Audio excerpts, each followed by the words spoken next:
Sinognog! Sandali, bagong friend. Sino to? Pakilala mo naman ako. Nga pala si Teng. Hi, Teng! Napagupit ka? Oo, libre daw eh. Oo naman. Kaya naman pala libre dito eh. Puro bakla yung mga nagtatrabaho. Akala ko ba sa barbero tayo? Wow! Excuse me, Nognog. Excuse me. Bawal ang galit sa bakla dito. Teritoryo namin to, kami ang reyna dito. Ngayon, kung may problema kayo sa fest namin, pwede na kayong umalis. Bakit nga ba kasi libre? Ano bang kapalit na ito? Oo nga, baka may kapalit to ah. Oh, macho-macho to. Pilingero ka eh, no? Nakita mo sa labas promo, di ba? Bagong bukas kami, anong kapalit-kapalit? Niisip nito. Dami pa naming customer, kung ayaw nyo, pwede kayong umalis. Noong una, dahil lang sa libreng gupit, kaya napapadala sa parlor si Nognog. Pero nang lumaon, dito na siya madalas tumatambay. Dito rin niya unti-unting mas nakilala at naging kaibigan si Geraldine. At dito na rin siya natuto ng tamang pakikitungo sa kapwa, lalong-lalo na sa mga bakla. Uy, ano ka ba naman, Nognog? Kahit ganun yun, nanay ko yun, ha? Ikaw, alam mo, makipagkasundo ka na dun sa kapatid mo. Nakita ko nga pala yung nakaraan dun sa event ng mga bakla. Alam mo, kinuwento kita. Nagulat kasi hindi mo ko ginujombag. Pwede wag natin pag-usapan yun.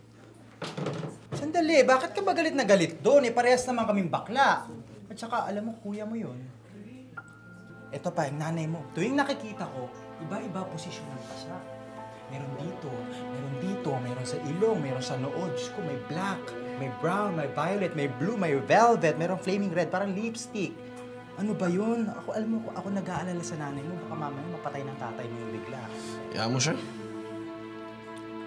Ay, hoy. Bad yan. Bad yung ginagawa mo. Alam mo, ang babae hindi sinasaktan. Alam namin mga bading yan. Kayo pa. Ikaw talaga. So, alam mo pag sinasaktan ng tatay mo yung nanay mo, dapat doon mo nilalabas yung pagiging macho mo. Yung ka umariba. Hindi dapat sinasaktan.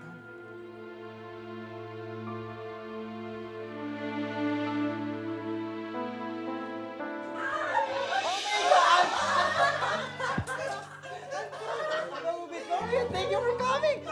Natututo ka. Titrim ko lang. Trim ko lang. Hindi ko masyado. Geraldine. Ay, wait lang.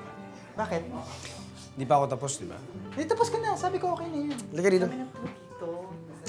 Sige, asila mo na. Mamaya, babalikan kita. Bakit? Sino ba yan? Ayan. Si ano yan? Si Anton. Yung bagong numerenta dun sa pinaupahan nila Deden. Di ba? Oo. Kapit-bahay niyo. Ay, ang gwapo, no? Ba, malay ko sa inyo. Uy, alam mo, hindi lang gwapo yan. Sumusuporta sa magulang, pinag-aaral ng mga kapatid. Di ba? Alam mo, mamaya, piniperahan ka lang nito. Eh, naku. Naku, Diyos ko, kahit pera, lahat ng kayamanan ko, ibibigay ko. Swerte-swerte ng jowa niya, mabait na. Oh, mabait, magalang, may respeto sa mga tao, lalo na sa mga bading. Yan ang tunay na lalaki. Ikaw ba, pinaparinggan mo?